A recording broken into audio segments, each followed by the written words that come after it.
তবে কিয়ামতের আরেকটি আলামত। প্রিয় নবী হযরত মুহাম্মদ সাল্লাল্লাহু আলাইহি ওয়াসাল্লাম সহিহ মুসলিমের হাদিস নম্বর 2877 বলে গিয়েছেন যে কিয়ামতের সময় পৃথিবীর বড় বড় পরিবর্তন এবং ভয়ঙ্কর ঘটনা ঘটবে, যার মধ্যে একটি হলো জমিন ফেটে যাওয়া। তাহলে আমরাই হব পৃথিবীর শেষ জাতি। বৈজ্ঞানিকরা আফ্রিকার এই জমিন দুই ভাগে বিভক্ত হওয়াকে কি বলছে, এই সকল ঘটনা নিয়ে সাজানো হলো আজকের এই ভিডিওটি। এর সাথে আরো কিয়ামতের এমন 5টি বড় আলামত সংঘটিত হয়ে গেছে, সেই সম্পর্কেও আপনাদের আজ অবগত করব। তাই প্রিয় দিনী ভাই ও বোনেরা, সাবধান হন আজ থেকেই। সব ভুলে যারা দুনিয়াবী মায়ায় পড়ে আছেন তারা একবার চিন্তা করুন, দুনিয়া জীবন শেষে আখিরাতে আপনি আল্লাহর সামনে কি নিয়ে দাঁড়াবেন।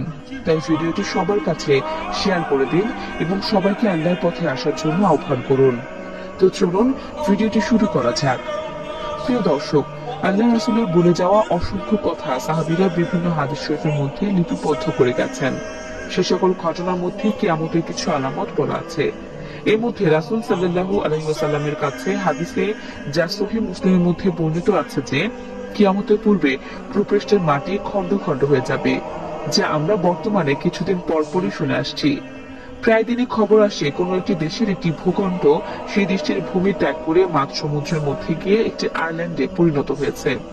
এছাড়াও কিয়ামতের আরো কিছু বড় বড় আলামত আছে, যেগুলো আমাদের সামনে প্রকট হয়ে গেছে।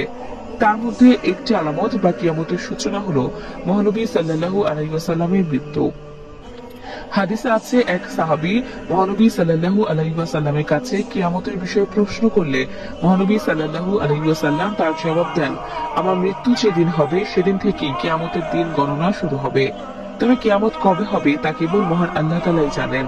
এর পরের আরেকটি হাদিসে মহানবী সাল্লাল্লাহু আলাইহি ওয়াসাল্লাম বলেন, নিয়ামতের পূর্বে খালি পায়ে বেদুইনরা উঁচু উঁচু মাকাম বানানোর প্রতিযোগিতায় নামবে।